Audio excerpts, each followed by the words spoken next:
concept of going beyond mind. We were always told to use our mind, be mindful. Those are the expressions in English language. Or if you abuse someone, you say mindless fellow. So, mind, as far as Western psychology is concerned, is a very important tool. So, why are we trying to going beyond mind here?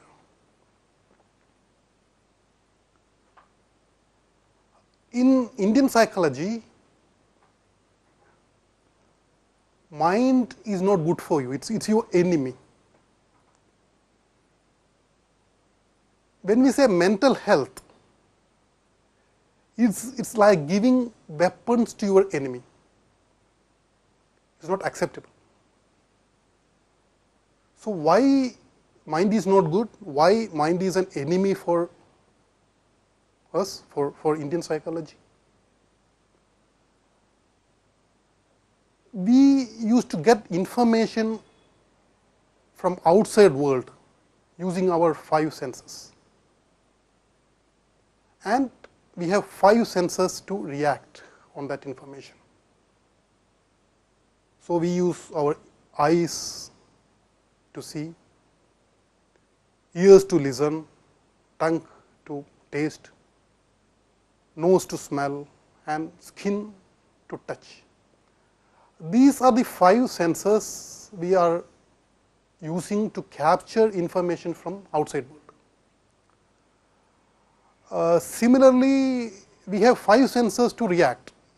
So, that we call it as karmendriya.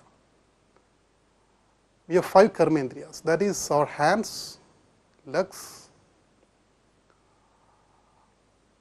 speech, the words which we use, and our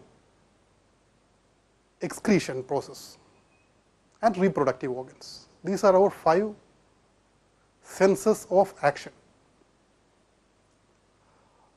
First one is called 5 senses of jnanendriyas or 5 senses of knowledge. And Indian psychology believes on a 6th sense, that 6th sense is mind. And definition of mind is conglomeration of thoughts. And why mind is a 6th sense? Because if you close down all your 5 senses, still mind gives you a lot of information. So, either mind dwells down in past into your memories, and it creates a urge to react, or mind goes into future to your imagination, and it will make you to react, it will initiate reactions in you. So, mind is considered as a 6th sense, and it is always difficult to not to dwell in past or not to use your imagination, not to be in future. So, being at present moment is difficult. The very moment you are in present moment, your mind won't exist. And actually, what is this present moment? What do we mean by present moment? Very moment we breathe in and breathe out. The time which we take to breathe in and breathe out is present moment. So, when our focus is on our breath, we breathe in, breathe out, mind won't exist, the thoughts will slow down. So, we are using same concept to go beyond mind. So, we do not want mind to come in between. So, we want to go beyond mind. And again, when we say go beyond mind, where are we going? What is our next place, next stop? going beyond mind, we are trying to use our intellect. Intellect gives us logics, while mind need not give us logic. Mind can be against logic. When our five senses capture information, mind colors those information.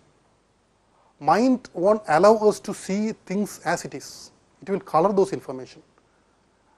It will color those information using our past experiences or memory, or our expectations or future imagination. So, mind always uses memory or imagination. So, we won't be able to see things as it is if we use our mind. So, what we need to use is our intellect. In Western world, there is no differentiation between mind and intellect. They use interchangeably. Sometimes for intellect they use mind, sometimes for mind they use intellect. In Indian psychology is a broad term we call chitta. Chitta is having several components in it. One is intellect, that's what we call buddhi. Second is ego. Ego is ahamkara. Buddhi creates ahamkara, and ahamkara helps us to distinguish between things, identify things, like it distinguishes between things. It distinguishes between a book and a paper and a computer, and also ahamkara distinguish between ourselves, distinguish between human beings as something separate from the whole. And another aspect of chitta is mind, that we call it as manas.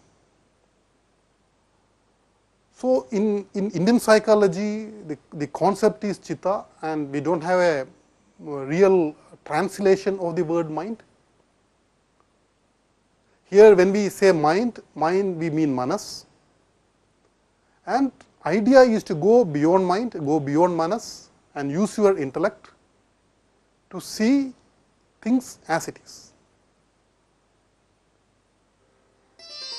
So, go beyond mind helps to view things as it is.